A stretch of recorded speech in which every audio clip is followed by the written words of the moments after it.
raisons de notre rencontre sont liées à l'enjeu et l'actualité de ce moment, surtout cette actualité qui concerne le Parti démocratique sénégalais. Je pense que en suivant ce qui se passe aujourd'hui au niveau du Sénégal, particulièrement dans le parti, il y a le problème de l'exclusion de Mody Diagne Fada. Mody Diagne Fada a été exclu du Parti démocratique sénégalais parce que tout simplement il a voulu exprimer une opinion et il a voulu donner une idée sur le fonctionnement et l'organisation du parti. En réalité, ce qui est à l'origine de cette manifestation n'est rien d'autre qu'une réplique par rapport à certains éléments qui se réclament du PDS et qui avaient convoqué pour réunion pour dire qu'ils ont entériné l'exclusion de Mody Diagne Fada.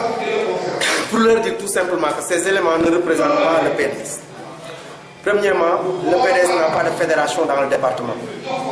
Deuxièmement, les sections ne se sont pas exprimées pour approuver et l'expression des sections pousse la fédération à se réunir. Troisièmement, Djibiat, en tant que secrétaire général de la fédération, a boudé la réunion.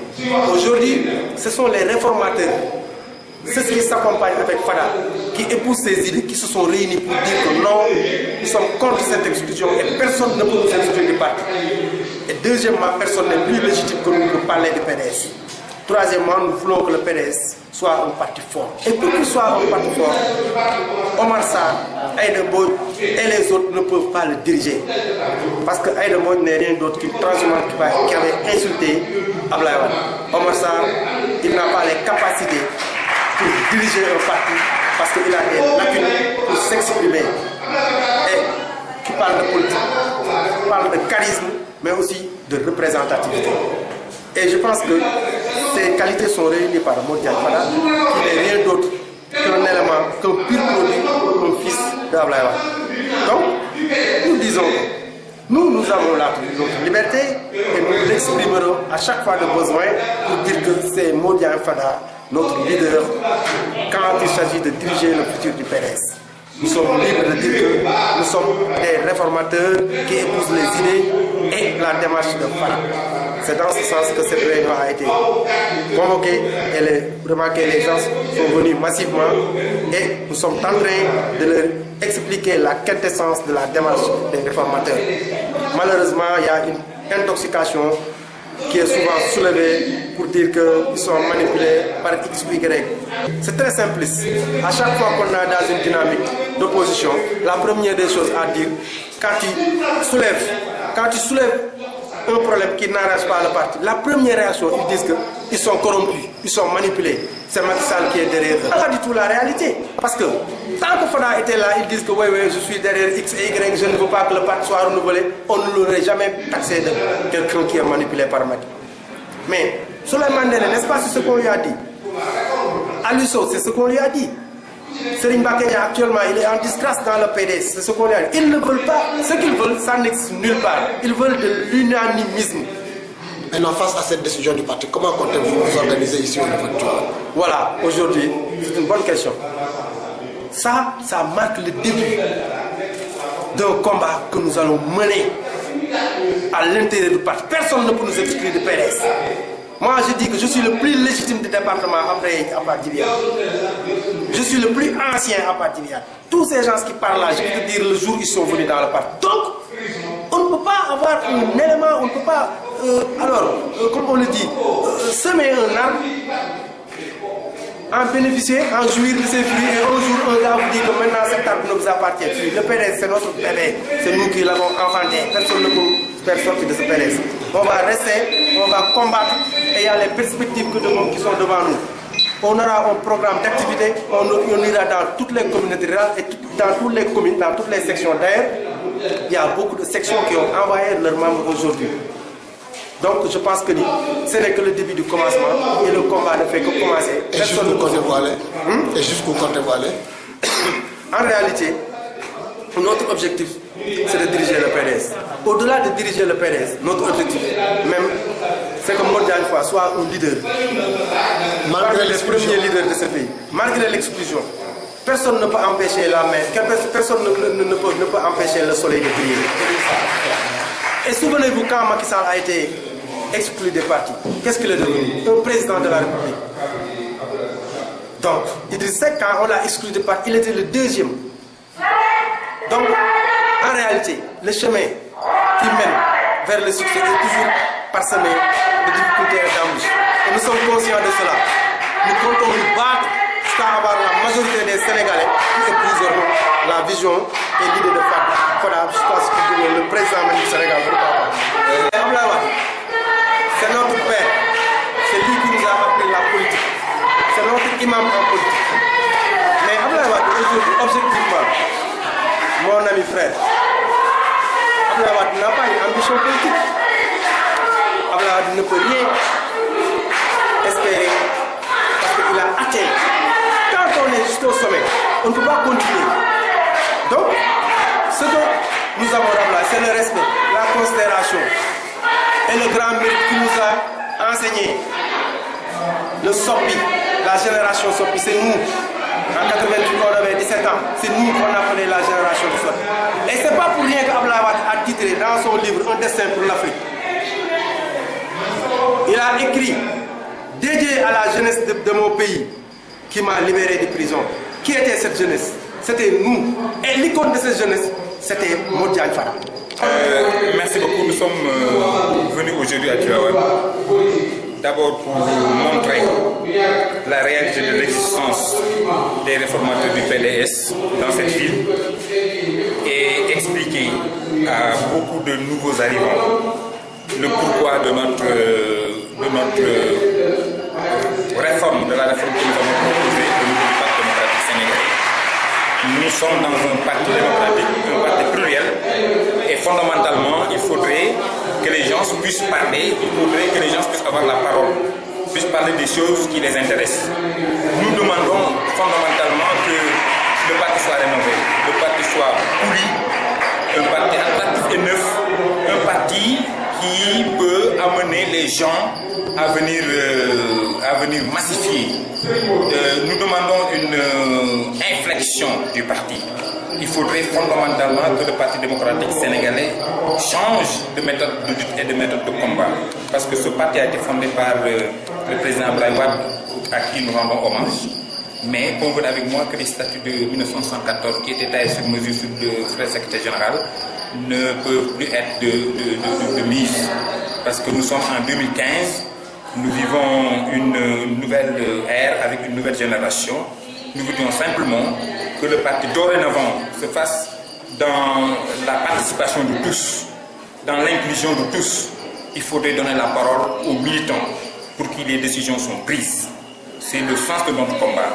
Notre rassemblement aujourd'hui à Tivaouane consistait à expliquer à ceux qui sont venus nous rejoindre le but de notre combat, là où nous voulons aller. Parce que ce qui nous intéresse fondamentalement, ce n'est pas Macky Sall, c'est le fauteuil de Macky Sall qui nous intéresse. Nous l'avons dit, nous l'avons redit, et nous continuerons à montrer par des actes aux Sénégalais que nous sommes là pour constituer une véritable alternative pour la politique du président Macky Sall. Ce qu'il faut dire d'abord, c'est que l'Assemblée nationale n'est pas une affaire de parti. L'Assemblée nationale, c'est une affaire de députés. C'est la raison pour laquelle, d'ailleurs, vous voyez dans certaines coalitions des députés qui viennent de partis différents. Vous voyez même la liste qu'a proposée M. Omar Sarr, qu'il y avait des députés de Réumi, il y avait des députés d'autres partis politiques. Donc on ne peut pas parler d'une affaire de parti politique, c'est une affaire de députés. Lorsque le député franchit les portails de l'Assemblée nationale, il est là pour le peuple et que le mandat du député n'est pas un mandat impératif. Ce qui s'est passé, c'est que le 1er juin, nous avions écrit un mémorandum dont le premier destinataire a été le frère secrétaire général M. Abdoulaye Wade, qui avait l'exclusivité de ce que nous avions écrit. Nous avions appelé à une grande manifestation pour expliquer à l'opinion publique nationale et internationale le sens de notre combat. Pour réponse, M. Abdoulaye Wade nous avait reçu chez lui. La rencontre s'est terminée en queue de poisson parce que M. Abdoulaye Wade voulait que la rencontre se fasse en présence de l'ensemble des députés. Nous lui avons dit en ce temps que Maître nous pensons que quand une famille se réunit pour laver le linge, il faudrait que ça se fasse intramuros. Il faudrait que ça se fasse entre nous. Farba Senghor a proféré des insultes auxquelles des personnes ont répondu et que la rencontre s'est terminée en queue de poisson.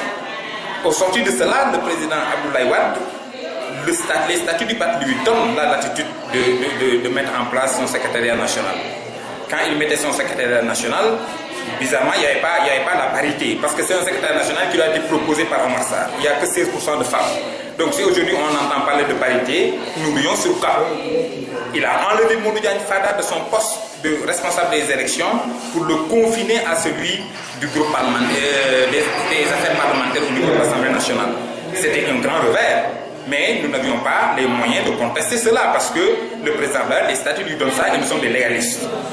Les choses, les mois, les jours se suivaient, les semaines se suivaient et nous sommes arrivés au groupe parlementaire.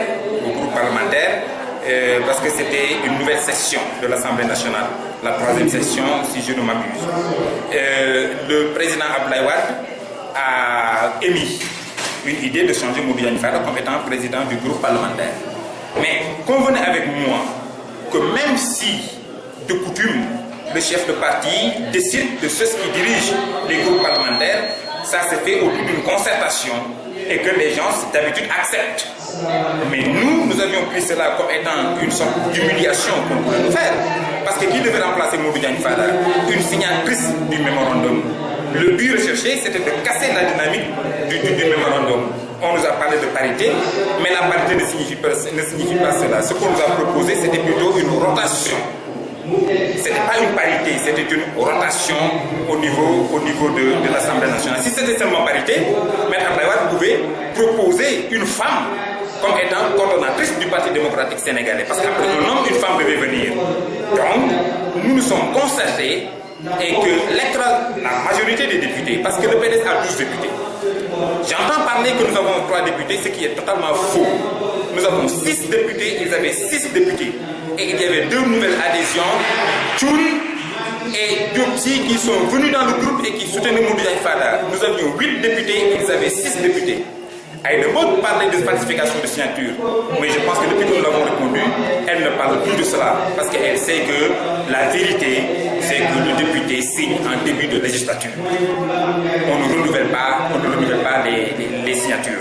Nous avons déposé avec les noms de Aïda Mbodj, avec les noms de Omar Sarr, avec les noms de Lamine Thiam, qui sont de l'autre camp, parce que simplement le président Fada n'avait pas le droit d'extirper du groupe des députés qui n'avaient pas démissionné. S'il voulait qu'on ne dépose pas, il devait démissionner. Ensuite, la loi, elle est claire. Nous avons parlé d'un groupe qui existe depuis 2012. Eux, ils ont parlé d'une constitution d'un nouveau groupe. Mais quand on constitue un nouveau groupe, convenez avec moi qu'on ne peut pas prendre le groupe qui existait libéral-démocrate pour dire qu'on fait une constitution. Il devait, s'il avait les moyens de cela, proposer un nouveau groupe, proposer un nouveau nom. Mais ce n'est pas avec de l'ancien qu'on fait une constitution. La loi a été avec nous. Ce n'est pas le président de l'Assemblée nationale qui est avec nous. Ce n'est pas le régime qui est avec nous. C'est la loi et le règlement intérieur qui sont avec nous.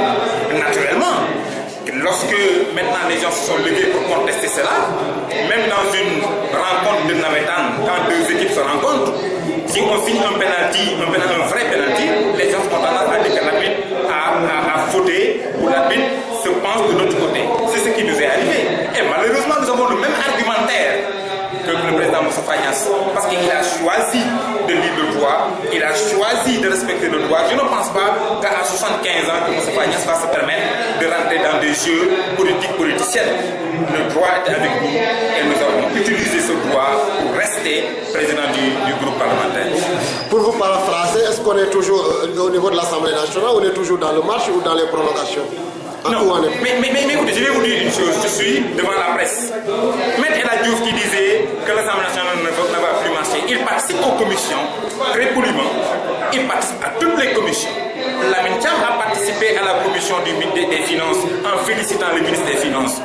Ce qu'ils disent, c'est une politique politicienne. Et si nous voyons aujourd'hui que le parti de Rewmi est venu, c'est simplement pour faire même pas sur le PDS, parce qu'ils se disent qu'après l'exclusion de Mamadou Diagne Fada, il ne restera plus quelqu'un d'envergure qui pourra leur barrer la route. C'est Omar Sall qui est au PDS, Baldé qui avait rejeté le président Abdoulaye Wade et qui avait quitté le parti en 2012, Pape Diop qui avait fait de même sont revenus parce qu'ils savent que dans le Parti démocratique sénégalais, il n'y a presque plus personne si nous sortons. Mais nous refusons de sortir. Vous savez, s'ils avaient le droit avec eux, ils allaient nous envoyer une lettre écrite et motivée. Parce que le parti politique, c'est un parti qui est géré par les statuts du parti, mais au-delà des statuts du parti, c'est le code des obligations civiles et commerciales qui gère les associations. Lorsque vous licenciez quelqu'un, lorsque vous prenez la décision d'exclure quelqu'un, vous devez de lui notifier cela. Mais dans la notification, il y a la motivation. On l'a expulsé pour ces motifs suivants. Tel motif, tel motif, tel motif. Mais c'est parce qu'ils n'ont pas de motif qu'ils ne peuvent pas donner cette lettre. Et nous continuons à les défier de nous donner la lettre d'exclusion. Tant qu'ils ne nous donneront pas la lettre d'exclusion, nous allons toujours nous considérer comme étant des militants du Parti démocratique sénégalais. Et l'ensemble des réformateurs sont solidaires au sort de Modou Diagne Fada en disant que tout sort qui s'abat sur le président Fada s'abattra sur l'ensemble des réformateurs et l'ensemble des réformateurs constituent la quasi-majorité du Parti démocratique sénégalais. Une dernière question peut-être.